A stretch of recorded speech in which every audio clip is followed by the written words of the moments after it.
یاد رکھیے کہ سلف صالحین کے منہج کے اوپر نگاہ ڈالی جائے تو ہمارے سامنے بہت بڑے اصول آتے ہیں، بہت بڑے ایسی بنیادی باتیں آتی ہیں کہ جو لازمی طور پر جن کو اپنانا چاہیے، اور جن میں بہترین اور اولین چیز ہمیں نظر آتی ہے وہ توحید کے اوپر زور دینا ہے۔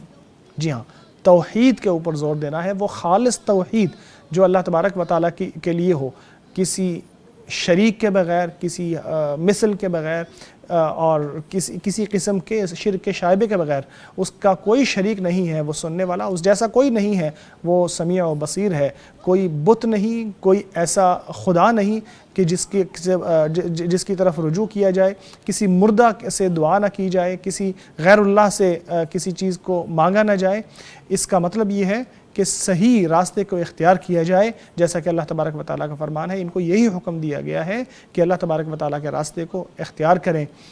پھر اس چیز پر یقین رکھنا کہ مومن قیامت کے دن اللہ تبارک و تعالیٰ کا دیدار کریں گے۔ اللہ کا فرمان ہے اس دن خوش چہرے نظر آئیں گے جو اپنے رب کا دیدار کریں گے۔ جریر بن عبداللہ رضی اللہ تعالیٰ عنہ سے روایت ہے کہ نبی اکرم صلی اللہ علیہ وسلم ایک دن ان کے پاس آئے، ایک مرتبہ رات کے وقت ان کے پاس آئے جبکہ چاند بڑا خوبصورت نظر آ رہا تھا، تو آپ نے فرمایا کہ جس طرح تم آج اس چاند کو دیکھ رہے ہو اور آپ سب کو اسے دیکھنے میں کوئی تکلیف نہیں ہو رہی، کوئی دقت نہیں ہو رہی، اسی طرح آپ اللہ تبارک و تعالیٰ کا دیدار قیامت کے دن کرنے والے ہو۔ اللہ سے دعا ہے کہ اللہ ہم سب کو یہ لطف اور یہ اعزاز عطا فرمائے۔ اسی طرح سلف صالحین کے منہج میں ایک بنیادی بات یہ بھی ہے کہ قرآن کریم کی طرف اور حدیث کی طرف رجوع کیا جائے ہر چھوٹی اور ہر بڑی بات میں۔ جیسا کہ اللہ کا فرمان ہے اگر تمہارا تنازع ہو جائے کسی چیز میں تو اسے اللہ اور اس کے رسول کی طرف لوٹا دو۔ اگر تم واقعی اللہ اور اس کے رسول پر اور یوم آخرت پر ایمان رکھتے ہو، یہی بہتر طریقہ ہے اور یہی تعویل کے لحاظ سے، انجام کے لحاظ سے بھی بہتر ہے۔ سلف صالحین کے نزدیک قرآن کریم اللہ کا کلام ہے جو وحی کے ذریعے نازل ہوا، جو کہ مخلوق نہیں ہے۔